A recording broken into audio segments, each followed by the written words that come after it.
78% of the people watching this video are living paycheck to paycheck. Household debt has reached record levels, and the answer isn't applying for another loan or giving up your morning coffee. The solution was written down over 3,000 years ago by a man whose wealth, adjusted to today's economy, would be worth hundreds of billions, perhaps even more. King Solomon understood 5 financial principles hidden within the Bible that don't merely reduce expenses. They break the cycle of debt at its source. But they only work by transforming the way your mind, body, and spirit interact with money and opportunity. In this video, we're uncovering 5 financial secrets God embedded in Scripture. These are the same principles that top financial consultants teach executives for tens of thousands of pounds in private advisory sessions. They simply remove the Bible verses and call it strategic financial management. Scripture calls it stewardship. The mechanism is exactly the same. What separates the financially free from those trapped in debt isn't income, it's understanding. Here is the first secret, the principle that determines whether any other financial strategy will ever work in your life. Romans chapter 12, verse 2. Do not conform to the pattern of this world, but be transformed by the renewing of your mind. Most people read this as a purely spiritual instruction. They completely miss what Paul is saying. Debt is not simply a number on your bank statement. Debt is the visible result of a mindset. Until that mindset changes, the same financial outcomes will keep repeating themselves. Behavioral economists have documented this repeatedly. Around 70% of lottery winners are bankrupt within 5 years. Professional athletes who earn tens or even hundreds of millions often end up broke as well. The common denominator is almost never the economy or the market. It's internal.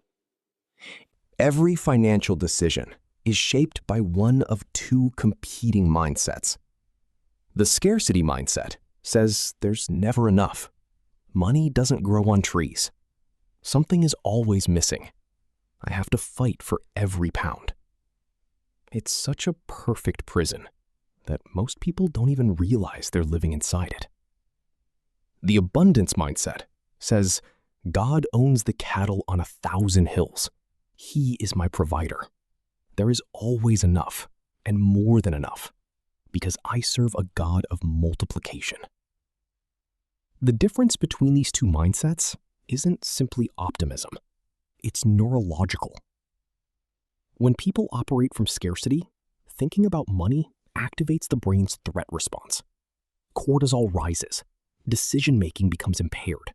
Long-term planning narrows, and clear thinking becomes increasingly difficult. People who operate from abundance activate entirely different neural pathways. Problem-solving, Creativity, patience, generosity, and strategic thinking. The same amount of money, 2 biological states. The same opportunities, 2 completely different outcomes. Every thought rooted in poverty must be recognized and replaced. I can't afford this becomes Philippians chapter 4, verse 19. And my God will supply all your needs according to his riches in glory. This isn't positive thinking or empty affirmation. It's a neurological reset supported by thousands of years of wisdom. Change the mind, and money begins to follow. The second secret is perhaps the most precise financial formula ever recorded in a religious text. Proverbs chapter 21, verse 20. The wise store up choice food and olive oil, but fools consume everything they have. The principle is intentional allocation instead of impulsive consumption. Scripture presents a remarkably simple framework.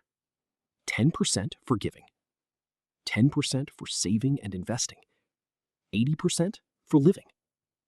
The formula is so simple that many people dismiss it, but that simplicity is exactly what makes it powerful. It creates financial momentum, regardless of your income. Most people immediately object. I can barely survive on 100% of my income. How could I possibly live on 80? The answer is counterintuitive. The formula doesn't work because you have extra money. It creates extra money by forcing you to organize your finances differently. When the first 10% is committed to giving, you activate the principle found in Luke, chapter 6, verse 38. Give, and it will be given to you. A good measure, pressed down, shaken together, and running over, will be poured into your lap. When the second 10% is transferred automatically into savings and investments, you're forced to eliminate waste, plug financial leaks, and make wiser decisions with the remaining 80%. Research into household finance has confirmed this pattern across every income level studied. Families who consistently give first and save automatically outperform families earning the same income who save only occasionally. The difference isn't small. Over a decade, it often becomes several times greater in overall net worth. That's not luck. The formula trains your mind to treat money as something to direct with purpose, rather than something to spend without thought. The wealthy have understood this principle for generations. Scripture recorded it more than 3,000 years ago. If this is changing the way you see both money and the Bible, make sure you subscribe, because the next 3 secrets turn the foundation you've just learned into measurable, lasting, and unstoppable wealth. The third secret removes willpower from the equation entirely. Proverbs chapter 13, verse 11. Dishonest money dwindles away, but whoever gathers money little by little makes it grow. The principle is consistency instead of intensity. Systems instead of short bursts of effort. Habits that continue working even when motivation disappears. This is where most people fail. They believe wealth requires extraordinary discipline. In reality, wealth requires automation. Discipline gets tired. Motivation fades. Willpower is a limited resource, and countless studies show that it declines dramatically by the end of the day. Automation never gets tired. Think about Daniel. Daniel chapter 6, verse 10 tells us that 3 times every day, without fail, he went to pray. Same time, same commitment, day after day. His consistency made him unshakable. Apply that exact principle to your finances. The day your salary arrives, set up automatic transfers. Send 10% to your giving account before you ever see it. Send another 10% directly into savings and investments before you're tempted to spend it. Automate your household bills. Automate your investments. Remove as many daily financial decisions as possible, because every decision creates another opportunity to drift away from the system that builds wealth. Every major financial decision should be removed from the daily battlefield of willpower. Research on household saving habits reveals just how powerful this is. People who save manually put away less than 5% of their income on average. People who automate their savings consistently save between 15 and 20%, 3 to 4 times more, despite earning the same income, paying the same bills, and living the same lifestyle. The only difference is who makes the decision. When savings are manual, the person has to decide every single month. When savings are automated, the system decides. And the system never forgets. It never gets tired. It never makes excuses. It never negotiates. Wealth isn't built by the strongest. It's built by the most consistent. Build the right system once, and that system will continue building wealth for years to come. The fourth secret breaks almost every rule taught by modern finance. Proverbs chapter 3, verses 5 and 6. Trust in the Lord with all your heart, and lean not on your own understanding. In all your ways submit to him, and he will make your paths straight.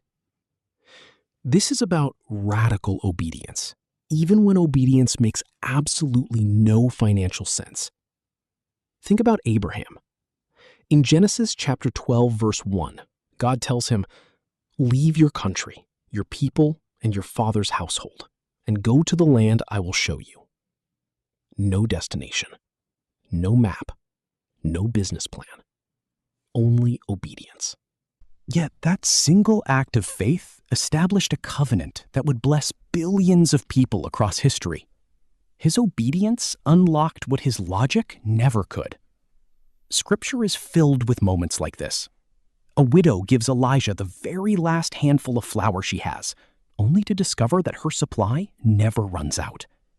Peter casts his net on the right side of the boat after catching nothing all night, and the catch is so overwhelming that the boat nearly sinks. In every case, obedience comes before provision. Apply that principle to modern financial life. Sometimes God may lead you to walk away from a lucrative contract because it compromises your integrity. Sometimes He may quietly warn you that a business partnership will eventually destroy you, even if everything looks perfect on paper. Sometimes He may prompt you to give generously when your bank account insists you can't afford it. The test isn't whether you fully understand the instruction. The test is whether you're willing to obey before understanding arrives. I once heard the story of a business owner who had a contract worth £50,000 ready to sign. While praying, he felt an unmistakable conviction to walk away. He argued with it. He rationalized it. Eventually, he obeyed. 2 weeks later, the company involved became the subject of a major fraud investigation. His obedience didn't cost him £50,000. It saved his entire career. Obedience opens forms of protection that logic cannot see. Obedience opens doors that no CV, degree, or business plan could ever unlock. The question is never, does this make financial sense? The question is, did God say it? Because when God speaks and you obey, what once looked impossible begins to become inevitable. The fifth secret determines whether the wealth you build will become a blessing or your downfall. Mark chapter 8, verse 36. What good is it for someone to gain the whole world, yet forfeit their soul?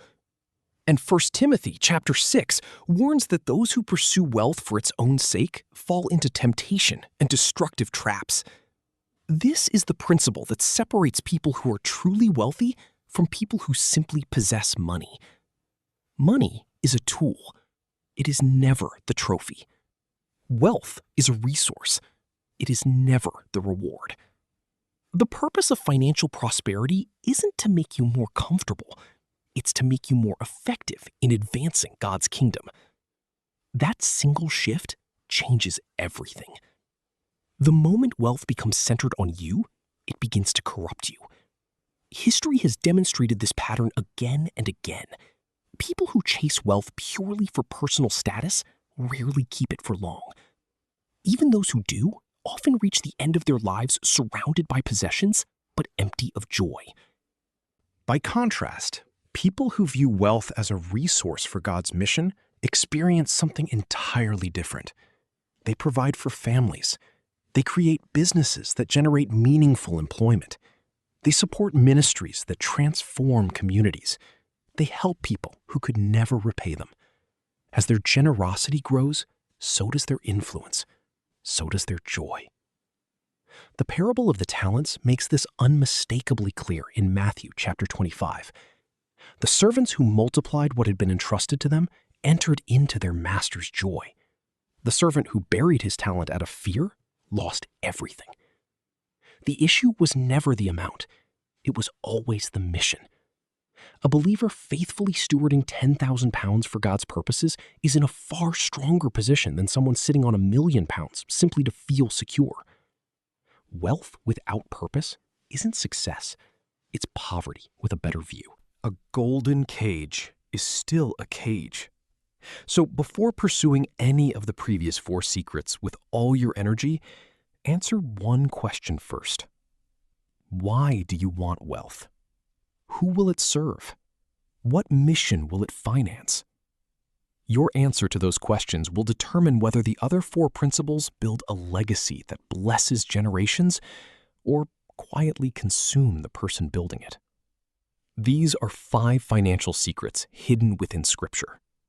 Renew your mind, because scarcity is a prison, while abundance is a palace. Follow the 10-10-80 principle, because formulas create freedom that willpower never can. Automate your faithfulness, because systems always outlast motivation. Obey God even when obedience contradicts conventional logic, because heaven's economy operates according to different mathematics. And anchor every financial decision in purpose, because wealth without mission is the most expensive form of poverty anyone can accumulate. 5 principles, more than 3,000 years of proven wisdom. Stewardship builds. Ownership alone destroys. If even one of these principles challenge the way you think about money, share this video with someone who's struggling financially and needs hope. Then leave a comment below telling us which principle you're going to put into practice this week. And don't forget to subscribe, because in our next video, we'll reveal 5 financial habits consistently found among the most faithful and financially successful believers. Habits that modern behavioral economics has independently confirmed. The Bible has never been merely a religious book. It has always been a practical guide to wealth, debt, mindset, stewardship, and purpose in the real world. Its financial wisdom isn't hidden because God wanted to keep it secret. It's hidden because very few people ever read Scripture looking for it. After more than 3,000 years of testing, these 5 principles continue to work just as powerfully today. The question has never been whether they work. They do. The only question is, will you use them?